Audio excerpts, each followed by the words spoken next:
Hello students, कैसे हैं आप लोग। आई होप कि आप सब लोग बहुत बढ़िया होंगे, स्वस्थ होंगे और मस्त होंगे। मैं भी बहुत बढ़िया हूँ और आप सभी का वेलकम है मेरे इस खूबसूरत से channel rainbow physics bye Megha पे। तो स्टूडेंट, जैसे कि हमने लास्ट वीडियो में डिस्कशन किया था कि हम क्लास 12 फिजिक्स का इलेक्ट्रिक चार्जेस एंड फील्ड जो चैप्टर आपका 1 है उसके टॉपिक लेते हुए चल रहे हैं। तो आज हम जो डिस्कस करने जा रहे हैं इसमें वो है आपका कूलाम्स लॉ। तो आज स्टूडेंट थोड़ा सा आपको जनरल इन्फॉर्मेशन दे दूँ। आपको मेरे चैनल में क्लास 11 फिजिक्स का, क्लास 12 फिजिक्स, क्लास 9 का साइंस का जो फिजिक्स का पोर्शन होता है और जो क्लास 10 का साइंस का जो फिजिक्स का पोर्शन होता है वो आपको आगे आने वाले दिनों पे अलग अलग प्लेलिस्ट में मिलते रहेगा। तो बने रहिए मेरे साथ और साथ में पढ़ते रहिए। तो आज हम जो टॉपिक डिस्कस करने जा रहे हैं वो है आपका कूलाम्स लॉ। तो हम क्या क्या टॉपिक डिस्कस करेंगे, पहले इसके बारे में बात कर लेते हैं। तो हम बात करेंगे कूलाम्स लॉ की कि क्या कूलाम्स लॉ होता है और उसकी छोटी छोटी प्रॉपर्टीज़ की कि कूलाम्स लॉ को थोड़ा सा कंपेयर करेंगे। फिर उसके बाद थोड़ा थोड़ा कूलाम्स जो फोर्स है या इलेक्ट्रोस्टैटिक फोर्स है उसको कंपेयर करेंगे हम ग्रेविटेशनल फोर्स से। उसके बाद हम इलेक्ट्रिकल परमिटिविटी के बारे में बताएंगे कि ये क्या होती है, रिलेटिव इलेक्ट्रिक परमिटिविटी क्या होती है, डाइलेक्ट्रिक कांस्टेंट क्या होता है। उसके बाद हम डाइलेक्ट्रिक कांस्टेंट की बात करेंगे, ठीक है, रिलेटिव इलेक्ट्रिक परमिटिविटी बोलते हैं। और लास्ट में हम डायमेंशनल फॉर्मूला निकालेंगे इलेक्ट्रिकल परमिटिविटी का। तो आज का हमारा ये गोल है, तो बने रहिए मेरे साथ। चलो पढ़ते हैं साथ में। तो सबसे पहले हम बात करते हैं कूलाम्स लॉ की।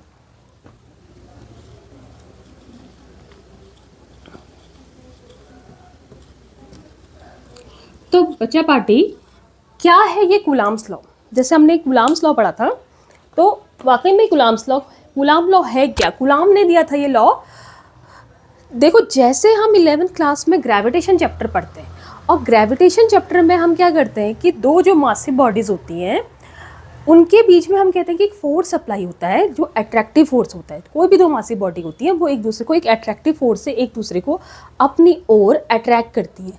सेम हियर, अगर यहाँ पे दो बॉडी हैं जो चार्ज्ड बॉडी हैं या दो चार्ज है, पॉइंट चार्ज है, अगर ये एक दूसरे के पास पे रखे हुए हैं तो ये एक दूसरे पे एक फोर्स अप्लाई करते हैं।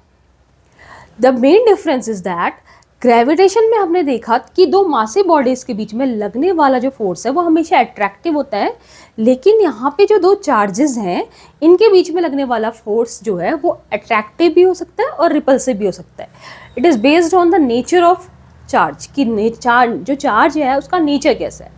इधर इट इज़ लाइक चार्जर और इट इज़ अनलाइक चार्जेस। अगर ये लाइक चार्जेस हैं तो जो फोर्स लगेगा वो क्या लगेगा, रिपल्सिव लगेगा, ठीक है।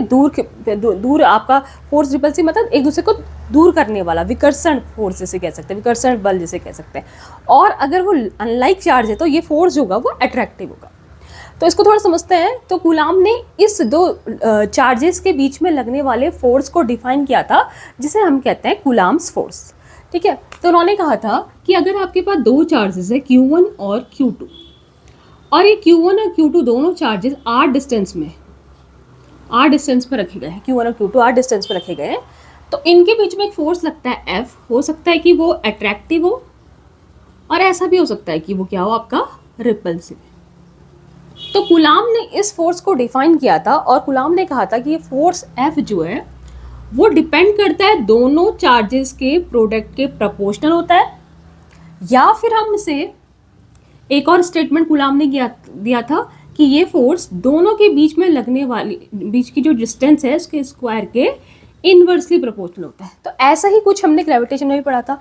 वहाँ पे जो फोर्स ग्रेविटेशन फोर्स होता है वो दोनों मास के प्रोडक्ट के प्रोपोर्शनल और बीच के डिस्टेंस के स्क्वायर के इनवर्सली प्रोपोर्शनल होता है। तो कूलाम ने ये कहा था कि वो चार्जेस के प्रोपोर्शनल और उनके बीच के डिस्टेंस के इनवर्सली प्रोपोर्शनल होता है। दोनों अगर स्टेटमेंट को आप कंबाइन करते हैं तो कूलाम के according F is proportional to Q1 Q2 upon R square होता है।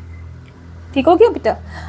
या हम प्रोपोर्शनलिटी का साइन हटाएंगे तो एक कांस्टेंट आएगा, प्रोपोर्शनलिटी कांस्टेंट के Q1 Q2 upon R square. तो ये है आपका कूलाम्स लॉ, ये आपका है कूलाम्स लॉ। और ये वाला जो फोर्स है इसको हम कूलाम्स फोर्स या कभी कभी इसको हम इलेक्ट्रोस्टैटिक फोर्स भी बोलते हैं, इलेक्ट्रोस्टैटिक फोर्स भी बोलते हैं, ठीक है बच्चा पार्टी। के यहाँ पे एक प्रोपोर्शनलिटी कांस्टेंट है और जो के जो यहाँ पे प्रोपोर्शनलिटी कांस्टेंट होता है, जो कि आपका प्रोपोर्शनलिटी कांस्टेंट है, इसकी वैल्यू 1/4 पाई एप्सिलॉन नॉट होती है। ये जो आपका टर्म आया है इसे कहते हैं एप्सिलॉन। एप्सिलॉन जिसको हम बाद में डिस्कस करेंगे, जो परमिटिविटी वाला वर्ड है ना वही है ये, इसको हम बाद में फर्दर डिस्कस करेंगे। बस अभी समझ लीजिए कि के की वैल्यू होती है 1/4 पाई एप्सिलॉन नॉट। और इस के का वैल्यू जो होती है वो आती है 9 × 10⁹ ठीक है, न्यूटन मीटर स्क्वायर पर कूलाम स्क्वायर। तो ये आपका कंप्लीट क्या है, कूलाम्स लॉ है कि कूलाम ने दो चार्जेस के बीच में लगने वाले फोर्स को कहा कि वो दोनों चार्जेस के प्रोडक्ट के प्रोपोर्शनल और उनके बीच की डिस्टेंस के स्क्वायर के इनवर्सली प्रोपोर्शनल होता है। कंबाइन किया लॉ को और फाइनली हमको मिल गया F = K Q1 Q2/R², या K को हमने एप्सिलॉन नॉट के टर्म में लिखेंगे तो F की वैल्यू हमारी आ गई 1/4 pi epsilon naught Q1 Q2/R²। जहाँ 1/4 पाई एप्सिलॉन नॉट बोलो या K बोलो, ये दोनों क्या है, इनकी वैल्यू 9 × 10⁹ न्यूटन मीटर स्क्वायर पर कूलाम स्क्वायर है। ये है कूलाम्स लॉ। अब और मैंने एक चीज़ और बताइए आपको, यहाँ पे जो फोर्स अप्लाई हो रहा है वो कूलाम फोर्स है या इसे हम इलेक्ट्रोस्टैटिक फोर्स कहते हैं। अब बेटा थोड़ा सा मैं आपको इसकी प्रॉपर्टी बताऊँ कि ये कूलाम्स फोर्स का नेचर क्या है। देखो पहली प्रॉपर्टी आप देखिए, कूलाम फोर्स जो लग रहा है, देखिए Q1 Q2 में F फोर्स लगा रहा है और सेम टाइम में Q2 Q1 में F फोर्स लगा रहा है। मतलब दोनों चार्जेस एक दूसरे पे F फोर्स अप्लाई कर रहे हैं, लेकिन F फोर्स इक्वल है, एक साथ लग रहा है, साइमल्टेनियसली लग रहा है और दो डिफरेंट बॉडी पे लग रहा है। एक Q1 में लग रहा है और एक क्या लग रहा है, Q2 पे लग रहा है। इसका मतलब समझते हैं, ऐसा ही लॉ सिमिलर होता है आपका न्यूटन के थर्ड लॉ के। न्यूटन का थर्ड लॉ जो एक्शन रिएक्शन फोर्स वाला जो या एक्शन रिएक्शन लॉ जिसे हम कहते हैं, ये क्या कहता है कि हर एक एक्शन की एक रिएक्शन होती है। हर एक एक्शन फोर्स लगेगा तो उसकी क्या होगी, एक रिएक्शन होगी। एक्शन होगी तो उसकी क्या होगी, रिएक्शन होगी। दोनों एक्शन और रिएक्शन इक्वल अमाउंट के होते हैं, मैग्नीट्यूड के होते हैं, और वो दोनों डिफरेंट ऑब्जेक्ट में लगते हैं और साइमल्टेनियसली लगते हैं। मतलब ऐसा नहीं होता है कि पहले एक्शन फोर्स लग गया फिर रिएक्शन हो रही है, ऐसा कभी भी नहीं होता है। बल्कि क्या होता है, जिस समय एक्शन फोर्स लग रहा है सेम टाइम पे रिएक्शन फोर्स लगता है। तो यहाँ पे भी हमें कुछ ऐसा देखने को मिल रहा है। तो हम ये कहते हैं कि जो कूलाम्स लॉ है या कूलाम फोर्स जो है वो किसको फॉलो करता है, वो फॉलो करता है आपका न्यूटन थर्ड लॉ को। इसको फॉलो करता है, न्यूटन्स थर्ड लॉ को फॉलो करता है, जो कि थर्ड लॉ है क्या, एक्शन रिएक्शन लॉ।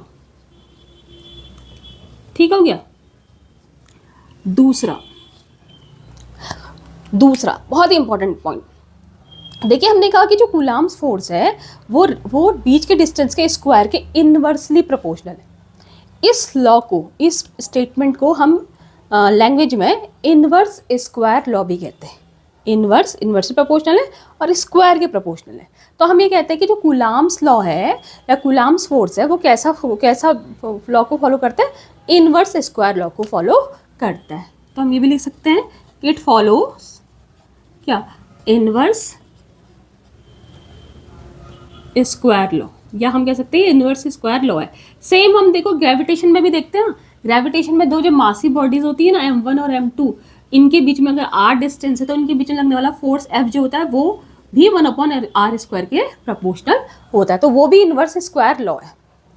तीसरी बात, बहुत ज़रूरी बात, ये दोनों फोर्सेस, ये जो फोर्स होता है जो कूलाम्स फोर्स, ये इन दोनों को मिलाने वाली लाइन, इनको ज्वाइन करने वाली लाइन जो होती है इसके अलोंग लगता है। ठीक है, आपको दिख रहा है इसके अलोंग लग रहा है, दी applies along the line joining both charges। ठीक है, अभी हम इसके बारे में थोड़ा सा और आगे डिस्कशन करेंगे कूलाम्स लॉ के बारे में, लेकिन इसको फिर हम कंपेयर करते हैं ग्रेविटेशनल लॉ से या ग्रेविटेशनल फोर्स से कंपेयर करके पढ़ेंगे। तो आई होप कि इतना आपको अच्छे से समझ में आया होगा कि कूलाम्स लॉ क्या है। यहाँ तक तो आपको बिल्कुल क्लियर था। यहाँ आपने देखा कि जो कूलाम्स लॉ है वो न्यूटन के थर्ड लॉ को फॉलो करता है। फिर हमने देखा कि वो इनवर्स स्क्वायर लॉ को फॉलो करता है। तीसरा, वो अप्लाई होता है दोनों चार्जेस को मिलाने वाली लाइन के अलोंग आपका अप्लाई होता है।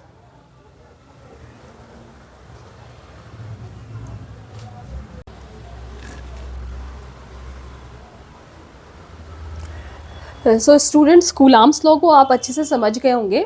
तब हम आगे बात करते हैं कि हमने कहा था कि कूलाम्स लॉ की बेसिक प्रॉपर्टी पढ़ी थी। फिर मैंने कहा था कि मैं थोड़ा थोड़ा कूलाम्स जो फोर्स है, जिसको हम इलेक्ट्रोस्टैटिक फोर्स कहते हैं, इसको मैं कंपेयर करूँगी ग्रेविटेशनल फोर्स से। तो थोड़ा सा कंपैरिजन देख लेते हैं। तो एक जगह लिखते हैं हम कूलाम्स फोर्स, जिसको हम इलेक्ट्रोस्टैटिक फोर्स भी कहते हैं। ठीक है। और एक जगह हम लिखते हैं ग्रेविटेशनल फोर्स,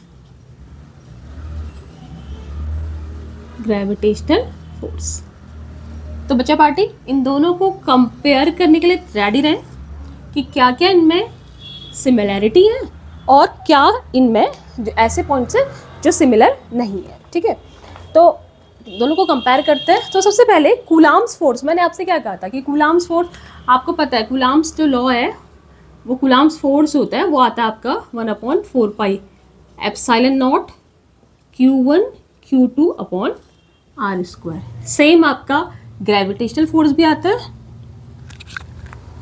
वो होता है आपका F = G(m1 m2 upon R square. ये बेसिक चीज़ है कि ये दोनों जो होते हैं ये दो आपके इसके फॉर्मूले होते हैं। तो यहाँ पे हम देख रहे हैं कि ये इन्वर्स स्क्वायर लॉ है, आर के स्क्वायर के इन्वर्सली प्रोपोर्शनल है। तो हम कहेंगे कि पहला पॉइंट कि ये भी इन्वर्स स्क्वायर लॉ है और ये भी आपका, इधर भी आपका क्या है, इन्वर्स स्क्वायर लॉ है। ये भी इन्वर्स स्क्वायर लॉ है, शॉर्ट में लिखती हूँ मैं इन्वर्स स्क्वायर लॉ। ठीक हो गया। ठीक है, दूसरी बात मैंने आपसे क्या कहा था, जब कूलाम्स फोर्स लगता है तो वो दो चार्जेस के बीच में लगता है और चार्जेस के नेचर डिफरेंट होते हैं। कहने का मतलब चार्जेस हो सकता है कि दोनों पॉजिटिव हो सकता है दोनों नेगेटिव हो, और हो सकता है एक पॉजिटिव एक नेगेटिव है। तो जो चार्जेस होते हैं वो डिफरेंट टाइप के होते हैं। तो इस वजह से चार्जेस के बीच में या तो अट्रैक्शन होता है और या फिर क्या होता है, रिपल्सन होता है। अगर लाइक चार्जेस होते हैं तो रिपल्सन लगता है, तो अगर दोनों लाइक चार्जेस मतलब दोनों पॉजिटिव या बोथ आर नेगेटिव है तो ये रिपल्सिव लगता है, और अनलाइक चार्जेस में ये लगता है आपका अट्रैक्शन। तो हम क्या देखते हैं कि अट्रैक्टिव भी होता है और रिपल्सिव भी होता है कूलाम्स फोर्स। लेकिन अगर हम बात करेंगे मासिव फोर्स, ग्रेविटेशनल फोर्स की, तो वो दो मासिव बॉडीज़ के बीच में लगता है। मासिव में दो मास कभी भी डिफरेंट नेचर के नहीं होते हैं, तो ये हमेशा क्या होता है, अट्रैक्टिव ही होता है। ग्रेविटेशनल फोर्स हमेशा क्या होता है, अट्रैक्टिव होता है। तो ये दूसरा पॉइंट हो गया कि ये वाले जो फोर्स होते हैं ये क्या क्या होते हैं आपके, अट्रैक्टिव भी हो सकते हैं एंड रिपल्सिव भी हो सकते हैं। डिपेंड करेगा जो चार्ज है उसका आपका क्या उस नेचर कैसा है, लाइक है या अनलाइक है। लेकिन यहाँ देखेंगे तो ये हमेशा क्या रहेंगे, ऑलवेज अट्रैक्टिव। ठीक है, ऑलवेज अट्रैक्टिव। अब हम देखते हैं, जैसे मैंने कहा था कि जो कूलाम्स फोर्स है वो एक लाइन के अलोंग लगता है, तो दोनों के लिए सेम है। ये भी आपका लाइन के अलोंग लगता है, ये वाला जो फोर्स होता है ये भी आपका दोनों को मिलाने वाली लाइन के अलोंग लगता है, और सेम हियर ये भी आपका अलोंग लाइन ही अप्लाई होता है। ठीक हो गया। ठीक है, यहाँ तक की बात हो गई। अब हम ये देखेंगे, देखो अगर जो नेचर में, हमारे नेचर में, हमारी प्रकृति में जितने भी लॉज प्रेजेंट होते हैं उसमें सबसे वीकेस्ट फोर्स जो होता है वो ग्रेविटेशनल फोर्स होता है, कि ग्रेविटेशनल फोर्स आपका वीकेस्ट फोर्स होता है। लेकिन इलेक्ट्रोस्टैटिक फोर्स की बात करें तो वो थोड़ा इससे ज़्यादा क्या होता है, ज़्यादा स्ट्रॉन्गर होता है। तो हम ये देखेंगे, अगर सबसे ज़्यादा स्ट्रॉन्गेस्ट फोर्स की बात करें वो न्यूक्लियर फोर्स होते हैं, लेकिन अभी उनका जिक्र नहीं आ रहा तो हम वो नहीं बताएंगे। लेकिन एक बात क्लियर करें कि इलेक्ट्रोस्टैटिक फोर्स हमेशा जो होते हैं ग्रेविटेशनल फोर्स से स्ट्रॉन्गर होते हैं, क्योंकि ग्रेविटेशनल फोर्स जो होते हैं, जितने भी प्रेजेंट फोर्स आपके नेचर में होते हैं उनमें सबसे ज़्यादा क्या होते हैं, वीकेस्ट फोर्स होते हैं। तो हम ये कह सकते हैं फोर्थ पॉइंट कि जो आपका इलेक्ट्रोस्टैटिक फोर्स या कूलाम्स फोर्स होता है वो आपका स्ट्रॉन्गर होते हैं देन ग्रेविटेशनल फोर्स के। सेम दोनों पॉइंट दोनों जगह आएंगे, दोनों पॉइंट आएंगे। ठीक है, एक सिमिलैरिटी और होती है कि जो कूलाम्स फोर्स होते हैं ये भी लॉन्ग रेंज फोर्स होते हैं, और जो आपका ग्रेविटेशनल फोर्स होते हैं वो भी आपके लॉन्ग रेंज फोर्स होते हैं।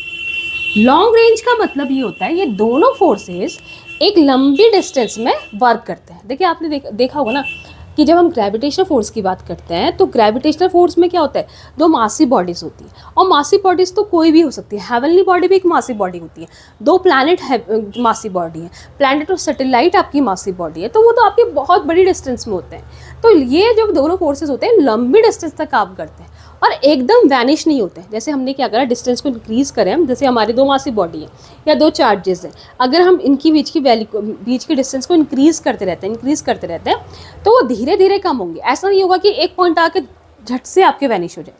लेकिन दूसरी तरफ हम शॉर्ट रेंज फोर्स देखते हैं, जैसे न्यूक्लियर फोर्स, जो न्यूक्लियस के अंदर लगता है, उसमें थोड़ा भी डिस्टेंस अगर आप इंक्रीज करते हो तो एकदम क्या जाते हैं, आपके वैनिश हो जाते हैं। तो ये कैसे फोर्सेज होते हैं, लॉन्ग रेंज फोर्स होते हैं। आपके ग्रेविटेशनल फोर्स भी और कूलाम्स भी लॉन्ग रेंज फोर्स होते हैं। एक इंपॉर्टेंट बात, चाहे मैं कूलाम फोर्स की बात करूं और चाहे मैं ग्रेविटेशनल फोर्स की बात करूं, इलेक्ट्रोस्टैटिक फोर्स की बात करूं या ग्रेविटेशनल फोर्स की बात करूं, ये दोनों होते हैं आपके कंजर्वेटिव फोर्स। कंजर्वेटिव फोर्स, और ये भी होता है आपका कंजर्वेटिव फोर्स। अब आपके दिमाग में ये बात आ रही है कि ये कंजर्वेटिव फोर्स होते क्या है। बहुत इंपॉर्टेंट चीज़ है कंजर्वेटिव एंड नॉन कंजर्वेटिव। अब ये होते क्या है, इसके बारे में हम बात करें। कंजर्वेटिव क्या होता है और नॉन कंजर्वेटिव क्या होता है, ठीक है। सबसे पहले तीन मेन फोर्सेस होते हैं जो कंजर्वेटिव होते हैं। कंजर्वेटिव फोर्स जैसे नाम आएगा तो आप याद रख लीजिए, इलेक्ट्रोस्टैटिक फोर्स, ग्रेविटेशनल फोर्स और साथ में इलास्टिक फोर्स। ये तीन जो होते हैं ये कंजर्वेटिव फोर्स का एग्जाम्पल होता है। अगर हम कंजर्वेटिव फोर्स के बारे में बात करें तो कंजर्वेटिव फोर्स कौन से होते हैं, एक तो ये हो जाएगा इलेक्ट्रोस्टैटिक फोर्स या कूलाम्स फोर्स, दूसरा ग्रेविटेशनल फोर्स और तीसरा आपका स्प्रिंग फोर्स, स्प्रिंग में लगता है जो फोर्स F=-kx वाला, या इसको हम इलास्टिक फोर्स भी कहते हैं। ये तीनों क्या होते हैं, कंजर्वेटिव होते हैं। और बाकी अदर्स जितने भी हैं वो आपके नॉन कंजर्वेटिव का एग्जाम्पल है। नॉन कंजर्वेटिव का एग्जाम्पल जैसे आपका फ्रिक्शन फोर्स और आपका विस्कस फोर्स, ऐसे और भी कोई फोर्स होते हैं, वो किसके एग्जाम्पल होता है, नॉन कंजर्वेटिव का एग्जाम्पल होता है, ठीक है बेटा। तो ये कंजर्वेटिव और नॉन कंजर्वेटिव होते हैं। अब कंजर्वेटिव फोर्स होते क्या, अब कंजर्वेटिव फोर्स क्या होते हैं, सपोज हमारे पास कंजर्वेटिव फोर्स है, कोई भी हो सकता है, वो ग्रेविटेशनल, इलेक्ट्रोस्टैटिक, स्प्रिंग फोर्स। अगर हम कंजर्वेटिव फोर्स से वर्क करते हैं किसी, और वर्क करके किसी बॉडी को एक पॉइंट से दूसरी पॉइंट तक डिस्प्लेस करते हैं, तो कंजर्वेटिव फोर्स इनिशियल और फाइनल पोजीशन पे डिपेंड करता है। सिर्फ ये इस बात पे डिपेंड नहीं करेगा कि आपने डिस्प्लेसमेंट किस पाथ के थ्रू किया हुआ है। बात को समझना, अगर हमने एक बॉडी से एक बॉडी को डिस्प्लेस किया और उसे दूसरे पॉइंट तक पहुंचाया, ठीक है, तो हम पहुंचाने के बहुत सारे तरीके हो सकते हैं कि मैं इस बॉडी को ऐसे डिस्प्लेस करूं, मैं इस बॉडी को उठा के ऐसे डिस्प्लेस करूं, या मैं इस बॉडी को उठा के ऐसे डिस्प्लेस करूं, ठीक है। तो पहुंचाने के क्या होता है, बहुत सारे तरीके होते हैं। लेकिन अगर हम ये जो वर्क कर रहे हैं, क्योंकि पहुंचा रहे हो ना आप, यहाँ से यहाँ ला रहे हो, डिस्प्लेस कर रहे हो, तो वर्क तो कर रहे होंगे ऑब्वियसली, और वर्क कर रहे होंगे तो फोर्स यहाँ पे अप्लाई हो रहा, कुछ ना कुछ फोर्स लग रहा होगा। तो अगर ये जो वर्क है वो जिस फोर्स के अंडर में हो रहा है, अगर वो फोर्स कंजर्वेटिव है तो वो इनिशियल और फाइनल पोजीशन पे डिपेंड करेगा, क्योंकि इन तीनों केस में इनिशियल और फाइनल पोजीशन सेम है, तो हम कहेंगे कि वर्क डन भी क्या होगा, सेम होगा। लेकिन अगर हम ये काम नॉन कंजर्वेटिव के में कर रहे हैं, फोर्स के करस्पॉन्डिंग कर रहे हैं, तो ये तीनों पाथ पे डिपेंड करेगा। वो पाथ पे डिपेंड करके मतलब तीनों पाथ के अलॉन्ग वर्क डन डिफरेंट होगा, ठीक है। इसको मैं थोड़ा सा और एक्सप्लेन कर लेती हूँ, पहले आप इसको देख सकते हैं, इसका स्क्रीनशॉट ले सकते हैं कि दोनों के बीच में कंपैरिजन। थोड़ा सा मैं कंजर्वेटिव फोर्स को आपको और समझा देती हूँ, ठीक है। अब थोड़ा सा हम कंजर्वेटिव फोर्स को समझते हैं कि कंजर्वेटिव फोर्स क्या है। मैं थोड़ा सा आपको डायग्राम से बता दूं। सपोज एक बॉडी है आपके पास, ठीक है, एक बॉडी है जिसको हमने ए से डिस्प्लेस किया बी तक। पहले मैं इसको इस पाथ के अलोंग डिस्प्लेस करी हूँ, पाथ 1। देन मैंने इसको डिस्प्लेस किया इस पाथ के अलोंग, पाथ 2। देन मैंने इसे डिस्प्लेस किया इस पाथ के अलोंग, पाथ 3। और मैं यहाँ पे यूज़ कर रही हूँ ग्रेविटेशनल फोर्स, इसको डिस्प्लेस करने के लिए जो फोर्स यूज़ कर रही हूँ ग्रेविटेशनल फोर्स यूज़ कर रही हूँ, या कोई भी कंजर्वेटिव फोर्स यूज़ कर रही हूँ, कूलम्ब्स फोर्स यूज़ कर रही हूँ, या मैं इलास्टिक फोर्स यूज़ कर रही हूँ, या स्प्रिंग फोर्स कह सकते हो उसको। तो इसका मतलब तीनों पाथ के अलॉन्ग जो वर्क डन होगा वो सेम होगा, डब्ल्यू डब्ल्यू डब्ल्यू का। क्यों होगा बेटा, क्यों होगा? क्योंकि तीनों पाथ के अलॉन्ग इनिशियल और फाइनल पोजीशन सेम रही। तो अगर ऐसा कुछ देखने को मिलता है तो यहाँ पे हम कहेंगे कि यहाँ पे जो प्रेजेंट फोर्स थे वो कैसे फोर्स थे? कंजर्वेटिव फोर्स, जो कि तीन ही होते हैं। क्या?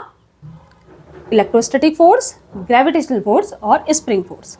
लेकिन अगर इसी कंडीशन में हम देखेंगे कि W1, W2, W3 वर्क आ रहा है, सेम नहीं आ रहा है वर्क डन जो है वो सेम नहीं आ रहा है, डिफरेंट आ रहा है, तो इसका मतलब यहाँ पे जो आपका फोर्स प्रेजेंट था वो कैसा था?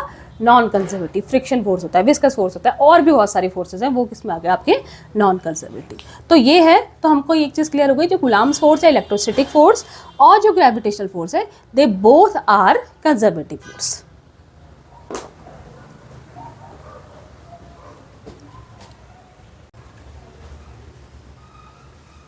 तो स्टूडेंट, आपको कंजर्वेटिव फोर्स बहुत अच्छे से समझ में आया होगा। एक छोटा सा पॉइंट और मैं यहाँ पे ऐड करूँगी, जो कूलम्ब्स फोर्स होते हैं वो 2 पॉइंट चार्जेस के बीच में लगते हैं, और इवन तो स्फेरिकल बॉडीज़ होते हैं उनके स्फेरिकल चार्ज होते हैं उनके बीच में भी आपके अप्लाई होते हैं, तो उसको इंक्लूड कर लीजिएगा इसमें। अब हम आगे बात करते हैं, हमारा जो टर्म आया इलेक्ट्रिकल परमिटिविटी की, ये वर्ड क्या है? जो एप्सिलॉन वर्ड आ रहा था, इलेक्ट्रिकल परमिटिविटी, इसकी बात करते हैं।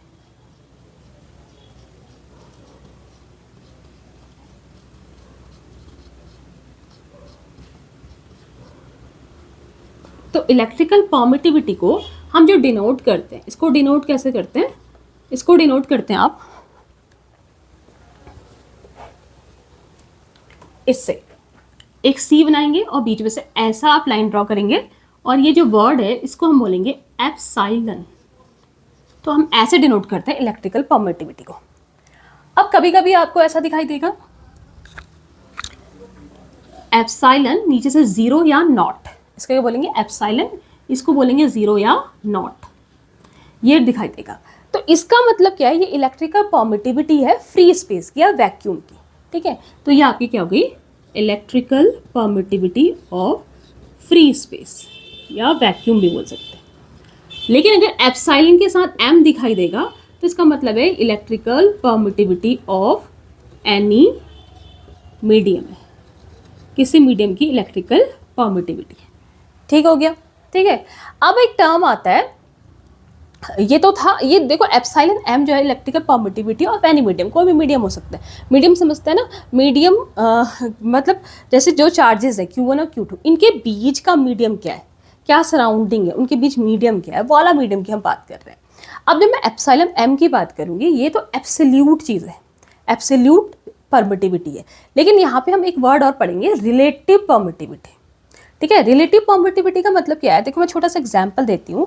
देखिए हमारी क्लास है, जैसे हमारी सपोज दैट आपकी क्लास है, और आपकी क्लास में आपके कुछ स्टूडेंट्स हैं, 50 स्टूडेंट्स हैं, 50 स्टूडेंट्स की आपकी स्ट्रेंथ है। तो मुझे एक दिन क्या हुआ, मैंने डिक्लेयर कर दिया, मैंने क्लास में ऐसे नॉर्मली एक स्टेटमेंट दी।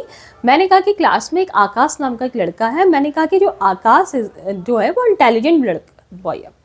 तो देखो मैंने एब्सोल्यूट उसकी प्रॉपर्टी बताई, मैंने उसको किसी से कंपेयर नहीं किया, बल्कि मैंने सडनली कह दिया कि आकाश इंटेलिजेंट है। वैसे तो किसी को जज करना इंटेलिजेंट जो ये वर्ड है ये अपने आप में सही नहीं है, क्योंकि कोई अगर एक फील्ड में अच्छा है, स्किल उसकी एक स्किल अच्छी है, तो हो सकता है वो दूसरे में स्किल उसकी अच्छी ना हो, और दूसरा बच्चा जो उस पढ़ाई में नहीं अच्छा है तो किसी और स्किल में अच्छा होगा। तो मैं आपको खाली एग्जाम्पल बता रही हूँ, खाली रिलेट कर लेना, खाली उसको पर्सनली मत लेना। तो मैंने कहा कि आकाश जो है वो इंटेलिजेंट है। अब मैंने कहा कि मैंने कंपेयर किया, फिर मैंने देखा कि जो आकाश है वो रोहन से भी ज़्यादा इंटेलिजेंट है, या मैंने कहा आकाश जो है वो सुमन से भी ज़्यादा इंटेलिजेंट है। तो मैंने फिर उसको कंपैरेटिव उसका कैरेक्टरिस्टिक बताई। मैंने कहा कि Akash is more intelligent than Rohan और सुमन।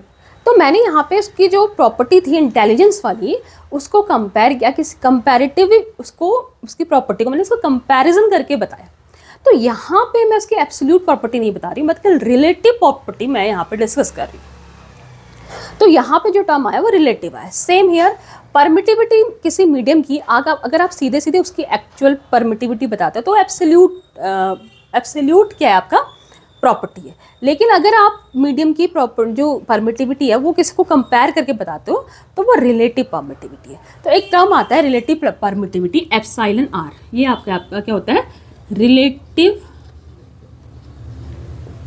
Electrical permittivity of any medium. इसको समझना, जैसे मैंने कहा जो हमारे पास ये एम मीडियम था, इसके रिलेटिव परमिटिविटी अगर मैं एप्सिलॉन आर कहूँ तो एप्सिलॉन आर जो होता है वो होता है उसकी एब्सोल्यूट, मीडियम की एब्सोल्यूट इलेक्ट्रिकल परमिटिविटी, और उसको कंपेयर किससे कर रहे हैं हम, electrical permittivity of free space, उससे उसको कंपेयर कर रहे हैं, उससे उसका रेशियो निकाल रहे हैं, उसके रिस्पेक्ट में हम बता रहे हैं। तो relative electrical permittivity of any medium is the permittivity of that medium with respect to free space. ऐसा ही काम आप ऑप्टिक्स में भी करेंगे जब लाइट वाला चैप्टर पढ़ेंगे। तो यहाँ पे हमने मीडियम की ही रिलेटिव परमिटिविटी बताई, इसी मीडियम की बताई है, लेकिन कैसी बताई है, एब्सोल्यूट नहीं बताई है बल्कि रिलेटिव बताई है, उसको फ्री स्पेस के साथ क्या किया है, कंपेयर किया है। तो ये होता है आपका relative electrical permittivity of free space. तो ये जो वर्ड है एप्सिलॉन आर, इसी को हम डाइलेक्ट्रिक कांस्टेंट भी कहते हैं, इसे रिलेटिव इलेक्ट्रिक परमिटिविटी भी बोलते हैं और इसे ही हम बोलते हैं डाइलेक्ट्रिक कांस्टेंट के। तो यही वर्ड जो होता है वो के इक्वल होता है, किसके इक्वल होता है, के। अब कंफ्यूज मत करना, वहाँ जो के है वो जो 1/4 पाई एप्सिलॉन नॉट वो डिफरेंट है और ये वाला डिफरेंट है। ये डाइलेक्ट्रिक कांस्टेंट है जिसे हम रिलेटिव इलेक्ट्रिकल परमिटिविटी कह रहे हैं, लेकिन वहाँ वाला क्या था 1/4 पाई एप्सिलॉन नॉट। दोनों के बीच में आप कंफ्यूज मत होइएगा कि दोनों डिफरेंट आपके क्या होते हैं, डिफरेंट टर्म है। तो ये आपका क्या है, electrical permittivity and dielectric constant. एक चीज़ और, जो ये electrical permittivity of free space होती है, इसकी वैल्यू जो होती है वो होती है आपकी 8.85 इंटू 10⁻⁻12। इसके यूनिट निकालनी है तो हम ये वाला फॉर्मूला यूज़ करते हैं, 1 = 4 pi epsilon naught Q1 Q2 upon R square. ये वाला फॉर्मूला यूज़ करके हम एप्सिलॉन नॉट निकाल लेते हैं, तो वो आता है आपका 1/4 पाई F Q1 Q2 upon R square. 1/4 पाई कॉन्स्टेंट है, इसकी कोई यूनिट नहीं हुई। F न्यूटन है, Q1 Q2 कूलाम है, तो कूलाम स्क्वायर अपॉन ये हो गया आपका न्यूटन मीटर स्क्वायर। तो इसकी यूनिट क्या आ गई, coulomb square upon newton metre square. एक चीज़ ध्यान देना, वहाँ पे जब हमने के की बात करी थी, के 1/4 पाई एप्सिलॉन नॉट, उसकी वैल्यू आ रही थी आपकी 9 × 10⁹ न्यूटन मीटर स्क्वायर पर कूलाम स्क्वायर। दोनों डिफरेंट है, उल्टे हैं, एक दूसरे के इन्वर्स है, दोनों की यूनिट एक दूसरे की इन्वर्स है, इसको कंफ्यूज मत होजिएगा। ये वहाँ था न्यूटन मीटर स्क्वायर पर कूलाम स्क्वायर, यहाँ पे आ रहा है आपका कूलाम स्क्वायर पर न्यूटन मीटर स्क्वायर। इसे मत भूलेगा, अक्सर हम इसकी पावर को भूल जाते हैं, पावर नेगेटिव में है और 1 दर्जन पावर है, 1 दर्जन अंडे, 1 दर्जन 1 डजन पावर है आपकी, ठीक है। 8.85 × 10⁻12, इसे याद ही कर लीजिएगा। ये आपका रिलेटिव इलेक्ट्रिकल परमिटिविटी।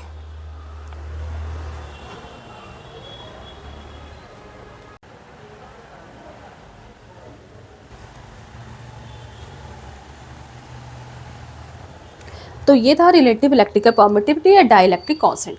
अब मैं इसी टर्म को फोर्स के टर्म में निकाल रही हूँ। फोर्स के टर्म में सपोज आपके पास Q1 और Q2 जो चार्ज हैं, Q1 और Q2 चार्ज, ये आपके फ्री स्पेस में रखे हैं। यहाँ पे जो आपका मीडियम है वो फ्री स्पेस है।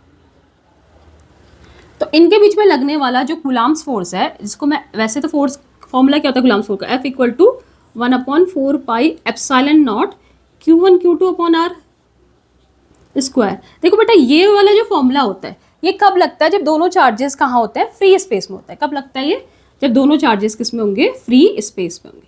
लेकिन अगर दोनों चार्जेस किसी मीडियम में होंगे तो ये फॉर्मूला चेंज हो जाएगा। इसको अगर मैं FM कह दूँ तो वो जाएगा आपका, इसको FO कह दूँ, इसको FM 1/4 pi epsilon M Q1 Q2 upon R square.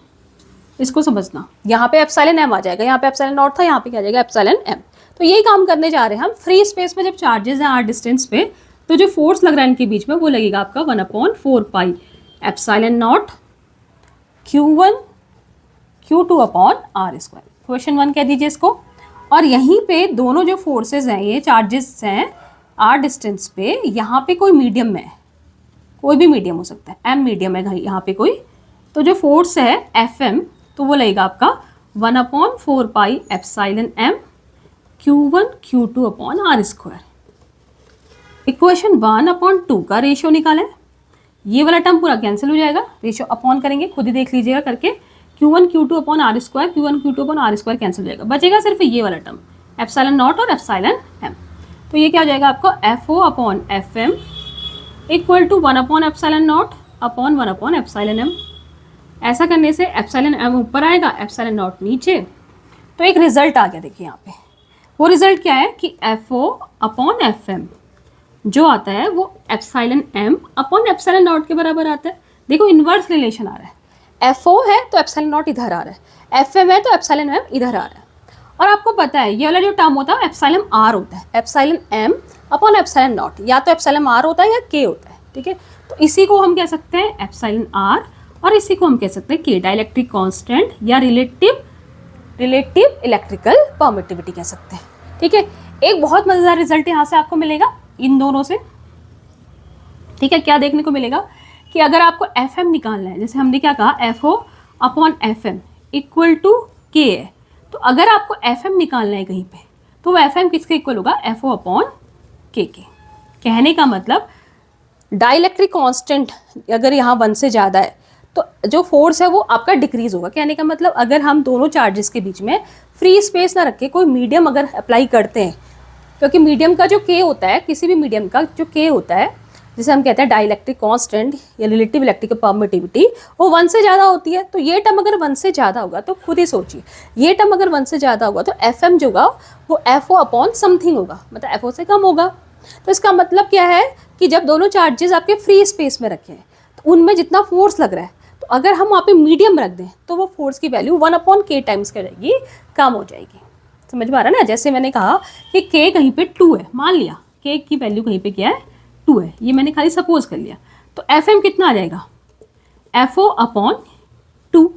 इसका मतलब FM क्या है, जब दोनों चार्जेस किसी मीडियम में रखे हैं तो उस टाइम जो फोर्स लग रहा है वो कितना है FM, और जब दोनों चार्जेस आपके इस फ्री स्पेस में लगे तो हम देख रहे हैं कि यहाँ पे जो फोर्स है FO/2 हो गया है।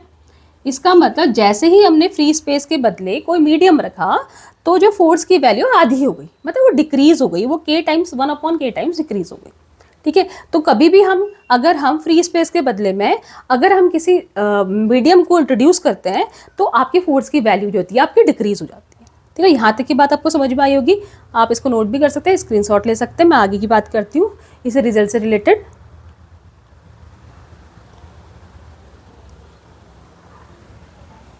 ठीक है बेटा, तो यहाँ तक का आपका क्लियर हुआ। अब देखिए मैंने कहा कि अगर हम दो चार्जेस के बीच में मीडियम लाते हैं, फ्री स्पेस को हटा के किसी मीडियम को इंट्रोड्यूस करते हैं, तो चार्जेस के बीच में लगने वाला जो फोर्स होता है वो रिड्यूस हो जाता है और k टाइम्स रिड्यूस हो जाता है, 1 अपॉन k टाइम्स रिड्यूस हो जाता है आपका, ठीक हो गया।